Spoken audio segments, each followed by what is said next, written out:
வாசலில் குதிரையில் வந்திறங்கியவன் திடகாத்திரமுள்ள யௌவன புருஷன். வயது 25 இருக்கும். ஆடை ஆபரணங்கள் உயர்ந்த ராஜரீக பதவியை குறிப்பிட்டன. ஆசாபாசங்களிலும் மதமாச்சாரியங்களிலும் அலைப்புண்ட உள்ளத்தை முகக்குறி காட்டியது. சேனாதிபதி வரவேணும் என்று சொல்லி கிழவன் வந்தவனை வரவேற்று உள்ளே அழைத்து கொண்டு வந்தான். இனிமேல் என்னை அப்படி கூப்பிடாதே. நான் சேனாதிபதி இல்லை. நான் மாரப்ப பூபதி இல்லை. நான் என் தகப்பனுக்கு பிள்ளையே இல்லை என்று கோபமான குரலில் சொல்லிக்கொண்டு மாரப்ப பூபதி உள்ளே வந்தான்.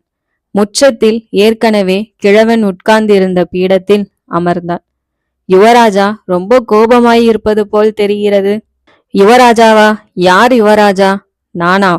நேற்று பிறந்த அந்த பரதை பயல் அல்லவா யுவராஜா?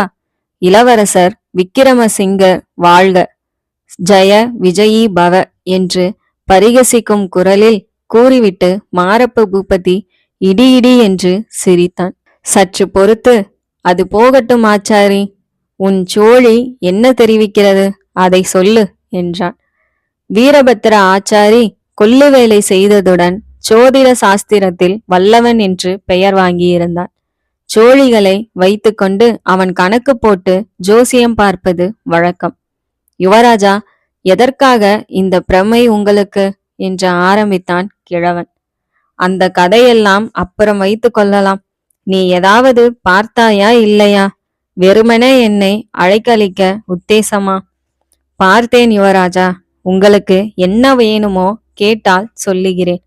முக்கியமான விஷயம் சண்டைத்தான். அதன் முடிவு என்ன ஆகும்? இதை தெரிந்து சொல்ல முடியாவிட்டால் உன் ஜோசியத்தினால் என்ன பிரயோஜனம்? சுவடிகளையும் சோழிகளையும் தூக்கி நானே காவிரி ஆற்றில் எரிந்து விடுகிறேன் என்றான் மாரப்பன். அப்படியே செய்து விடுங்கள் யுவராஜா. எனக்கு ரொம்ப அனுகூலமாயிருக்கும் பாருங்கள்.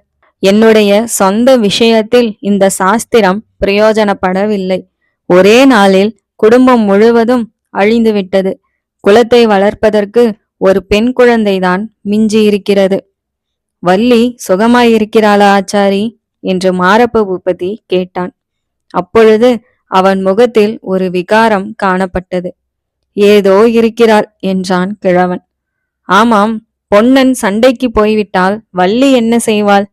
அதற்கென்ன யுவராஜா, வள்ளியை காப்பாற்ற கடவுள் இருக்கிறார், இந்த கிழவனும் இருக்கிறேன் என்று அழுத்தி சொன்னான் வீரபத்திர ஆச்சாரி. ஆமாம், நீ இருக்கும்போது அவளுக்கு என்ன வந்தது?